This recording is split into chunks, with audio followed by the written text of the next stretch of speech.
Anna Funder, welcome to 7:30. Thank you so much, Sarah. Now, you were, and you still are, a huge admirer of George Orwell. What made you want to write about his wife? I didn't in the beginning want to write about his wife at all. I wanted to look at him and read him again. I found myself at this moment of kind of peak wifedom, sort of motherlode of it. And I turned to Orwell thinking, this will be a release and this will be a joy, and I'll read my way through Orwell and I will work out how to release myself from the tyrannies, the smelly little tyrannies, as he put it, of my time. And he had the words for all of these things. He was so good about how power works and who it works on. So I read my way through Orwell. I mean, there were probably healthier ways to deal with the menopause, but I read my way through Orwell and then his biographers. And then after I'd done all of that, I came across these 6 letters from his first wife to her best friend, and they cover the period of their marriage from 1936 to 1945. And when I read the first of those, then after that I was gone for all money, and then I knew that I had to write about her. So by that you mean that you liked the sound of her? I really liked the sound of her, and I was very curious about what was going on in that marriage. And I turned back to the biographies, which I just read, and in which she's barely a presence. And I went back to look at those months of marriage, and the biographers write, conditions were ideal for him. They were idyllic. Some of his friends say he was never happier before or after. And I just thought, well, for the woman who was making the conditions for him, what was that like? So why is she so absent? Is it 6 or 7 biographies, all written by men? Yes. Why, for someone who, as you tell us, she plays a very important role in his writing and in his life, why is she such a thin figure in those multiple biographies? In part, they didn't have the benefit of these letters, which were only discovered in 2005. But there was a lot of other material about Eileen that could have gone into the biographies, about the role she played in the Spanish Civil War. So we read Homage to Catalonia, Orwell's account, fantastic and wonderful book of his time fighting in the trenches against the fascists in Spain. You can read that book and have no idea that he wasn't in Spain alone. She was there the whole time, and also that she had a job in the political headquarters of the party he was fighting for. Well, I was just going to say, so it's not just the biographers eliding her presence or ignoring her, it's also Orwell doesn't write about her role. Yes, exactly. So he writes this book, Homage to Catalonia, and she types it, and she's not in it, and she informed it. Not only that, she saved his life in Spain and got him out of Spain and was in danger herself and had this really political job. So that was extraordinary to me. When I found out those things, I just couldn't believe it. Help us understand her role, because she's not just making his life possible as the great writer, but she's also contributing to the work. How does she do that? What is her role in his writing? Well, Eileen O'Shaughnessy was an Oxford graduate in English literature. She'd studied under Tolkien and was very interested in writing and literature. After he got married, people who knew him really well said, we can't understand it, but all of a sudden his work has gotten so much better, so much clearer. So she was doing that. But also during the war, much later on in the marriage, they worked on Animal Farm very intimately together. What makes you think that her work is present, or at least her intellect is present in that book? Well, Animal Farm is an outlier in all of Orwell's works. All his other works have a sort of stand-in Orwell underdog figure who's looking at whatever tyranny or regime, whether it's capitalism or a political tyranny in 1984. And Animal Farm has a kind of group of characters, including female characters, who are really well drawn. It's an ensemble piece. It's funny and witty and whimsical in ways that she absolutely was.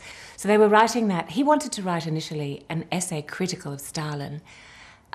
This is when London is being bombed and Stalin is helping the Allies win the war. She says to him, because she's very politically savvy, no one will publish that, that's a really bad idea. Let's do a novel instead. So they sat in their flat, well actually under the covers in bed because they couldn't afford to heat it, working on it every night, and then she turned up at work and told her friends about it, sort of piece by piece as they went along. Do you think that Orwell would have been the writer he was without Eileen as his wife? At least, I mean, obviously he wrote 1984 after she died, but she'd had a huge influence on him by then. Could he have been the writer he was without her? No, he could not have been the writer he was without her. He couldn't have written as much, and it wouldn't have been as good. He certainly, Animal Farm wouldn't exist in the form that it's in today. She made his work, and many of his friends say this, and her friends, much, much better, clearer. So she had this Oxford education in literature, and she was a very, very good writer. When you look at 1984, actually, which was written after the relationship was over, it's an extremely powerful book.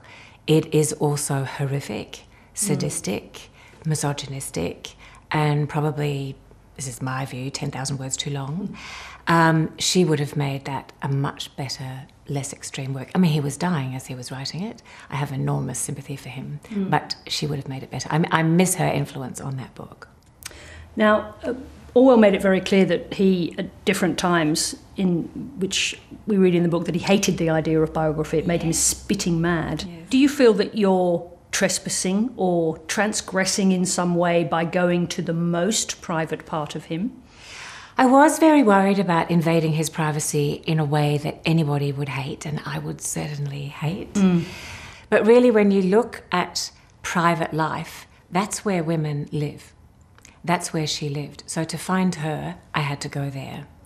And it's a bit like in public, he's seen as this decent man, but when you look at how he was in private, which is where she lived and how they lived together, it's a much more complicated story.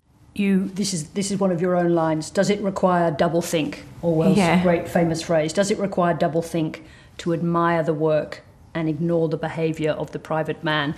What is the purpose to know these things about Orwell? To know about her, but also to know his story as reflected in her? My purpose is really, firstly, to look at a marriage in patriarchy of 80 years ago, which has been completely unremarkable, and out of which great work came, but also a woman was almost entirely erased. And I was writing from a position where I was thinking, what is it about that story that rings so true to me today? What is it about the work of women that we do, the work of life and love in the home, that we do without being asked and without being thanked, that is then kind of invisible? And it can make oneself invisible when you spend so much time doing it. Are you ever frustrated with Eileen O'Shaughnessy and her willingness to sublimate herself to him? Frustrated, maybe not, but her life story made me think that self-sacrifice is a feminine virtue, really, in patriarchy. We are self-sacrificing, but eventually that realises itself and looks like a crime. He does say that if liberty means anything at all, it means the right to tell people what they don't want to hear. I wonder how he would have you ever thought how he would have responded to reading this? Oh, that's such a hard question. You know, his mother and his aunt were feminists and suffragettes and Fabians, and his aunt ran a literary salon, none of which you would ever really know about from the biographies that tend to take us through the male line. So he knew feminists close up. These women were interested in literature, politics, sexual politics, and so on. So in one way, he would have hated it because it's biographical and he didn't want any biography to be written. He probably would have hated it.